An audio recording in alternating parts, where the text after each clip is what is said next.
Top of the night, everybody. Somebody told me to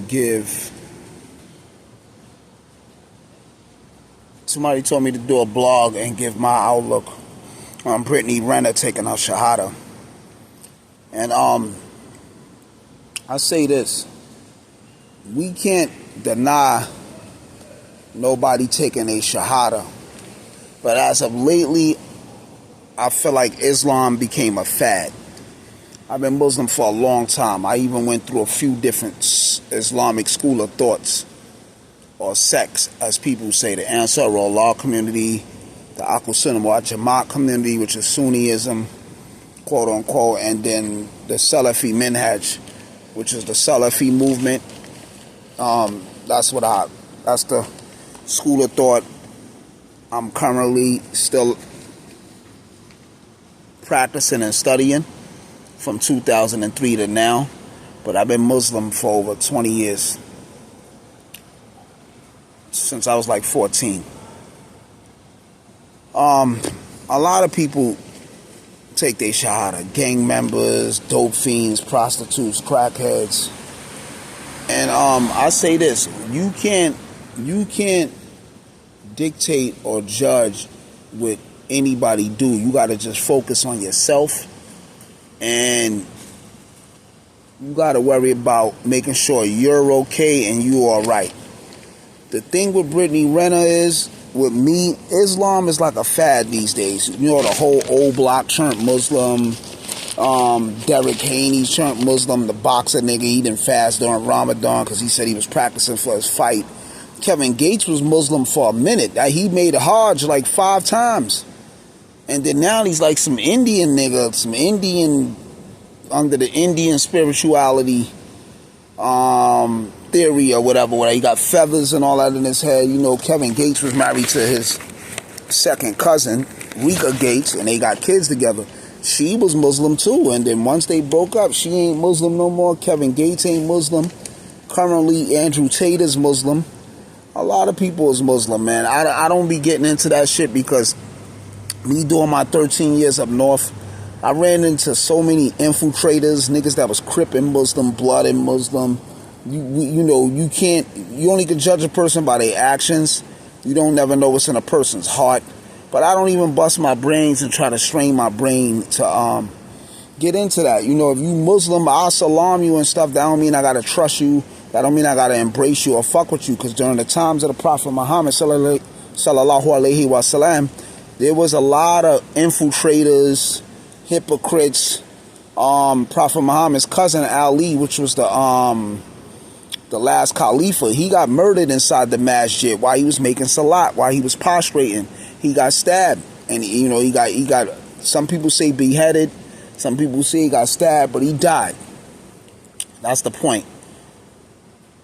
You know, a lot of brothers I deal with personally, you know, we screen people. I don't just give people their Shahadah, and I don't try to gatekeep Islam, but I do it the way my aunt did it with me.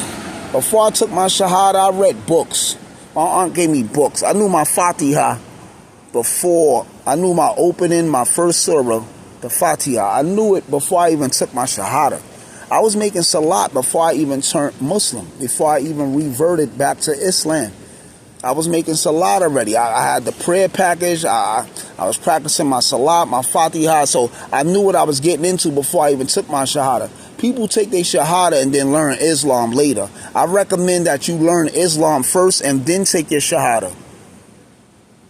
When I was in Auburn Correctional Facility in 2003, the majority of the prison, the Muslims that was in that prison, was Salafi. It was a few Shiites, but we was all Salafi. And dudes who wanted to take their Shahadah and all that, you had to come to class for 6 months. You had to come to class for 6 months. And when you came to class, it was like school. We got questions and answers. We have test days we test if you learning what literature we giving you and everything. Yeah, we questioning you and quizzing you.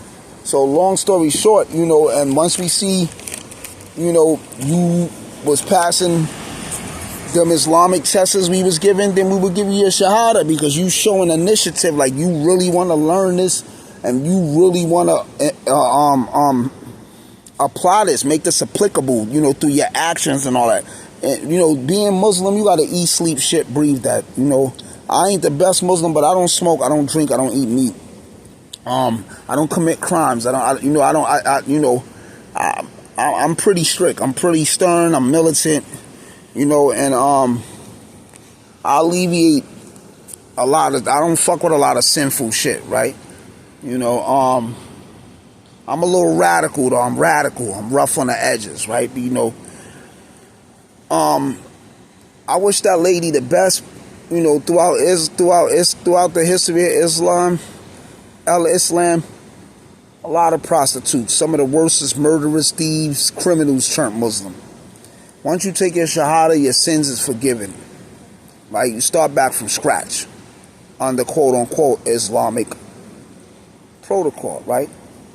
I try not to deal with the religious aspects of Islam. I strive to deal with the spiritual aspects of Islam. I practice the foundation, the protocol, the 7 conditions of the Shahadah, the 5 pillars of Islam, the 6 articles of faith, the 3 aspects of Tawheed, the 3 aspects of Shirk. People, y'all can look this up, but I make sure my foundation is well grounded and tight. And that's that. I deal with the spiritual aspect, because I'm gonna tell you this, with the religious aspect, in Saudi Arabia, you got corrupt princes, they working with America and they doing funny shit. In Dubai, you got dudes that's part of the royal family or whatever, and allegedly they be buying prostitutes or paying chicks to have sex with them. And it's so much foolery, jewelry, going on in this world. I just keep it with me. I just make sure I make my 5 prayers a day. I fast during Ramadan. I complete all my obligations that I'm supposed to complete to Islam. Far as if you're dealing with me. Racism is big in Islam too. There's a lot of separation. The Arabs be acting funny. The Africans be acting funny. The Indians, and when I say Indians, I'm talking Pakistan, Bangladesh, and Kashmir. They be acting funny, and you'll see the division and all that. Like in the Bronx, is mad African masjids. When you go to Queens, it's mad Indian masjids, right? Oh, up by Parkchester too, you have a Pakistani masjid. But everybody be on a nationalist shit, repping they nation or they ethnicity. So I don't be dealing with all that bullshit. You know what I'm saying? I don't care. Brittany Renner took a Shahadah. That's between her and Allah. But one thing I will say is time is the reveal. Time is the reveal of all truth, right? So let's have this discussion 10 years from now and see where she's at. Because when Kevin Gates took his Shahadah, dudes was fooled. He was talking Islam. He was giving speeches in his blogs, and he was going to Mecca and all that. Kevin Gates was doing a lot. He was dressing up like he was a super elite Muslim. He even came to one of the masjids I go to in Manhattan. He came there one day, and I heard he met with Dave East. It was like 4 Ramadans ago. You know what I'm saying? I heard he was there with Dave East. I wound up not going that night. And I was going to go that night, but not knowing they was there, but I was going to go that night, and for some reason I ain't going. Then one of my Muslim brothers, one of my Sahabas was like, such and such came and such and such came. But man, time reveal all. You know what I'm saying? We'll see. We can have this Brittany Renner discussion 10 years from now, and we'll see what's what. Only one I've seen so far take their Shahadah and they doing all right is Loon. Loon hang with some good, solid brothers. He's deening. He's moving around. Loon strive to stay focused. Shout out to Loon. Freeway is back focused, But, during the Rockefeller era, him and Beanie Siegel, they was drinking a lot of liquor, getting drunk, partying. I'm not judging them. I'm just saying, but this Islam thing is real fickle, man, because all walks of life come through this shit. Good, bad, evil, gangbangers, all type of shit. In certain prisons and in jail, you got rats, you got snitches taking a Shahadah. You got niggas that's rapists taking a Shahadah. So I try not to get in that, I can't judge the chick Brittany Renner. Would I trust her? No. She done slurped 1,000 meats and everything. That's like a person being a crackhead, right? Recovery is a lifetime.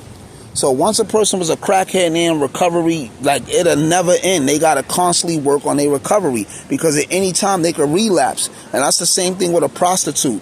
If a prostitute fall on hard times and don't got no money and no jobs ain't hiring her and nothing else ain't working, what you think she gonna do? She gonna sell that Kit Kat. She gonna sell that cookie. You know what I'm saying? She gonna move that that juju. So, you know, and then some people saying she signed a contract with like one of them elite Arab niggas with money or somebody with money that if she turned Muslim they'll marry her or something. Man, you know, best wishes to that lady, man. But I tell people, you know, those who interested in turning Muslim and becoming Muslim, just study it before you even get involved and take your Shahadah. Study all aspects of it. Study Islamic history. Study everything, because throughout Islam, it's been a lot of wars since Islam started. It always been a lot of wars, internal wars, different tribes, different ethnicities of Muslims killing each other and all that. Study it, you know, study the history, study the spiritual aspects and everything. The history is messy, it's real messy. So that's why I strive not to indulge with the physical aspects, you know, and the politics and all the funny shit. I keep it spiritual, man, and that's what worked for me. You know, I hope I answered your question, man.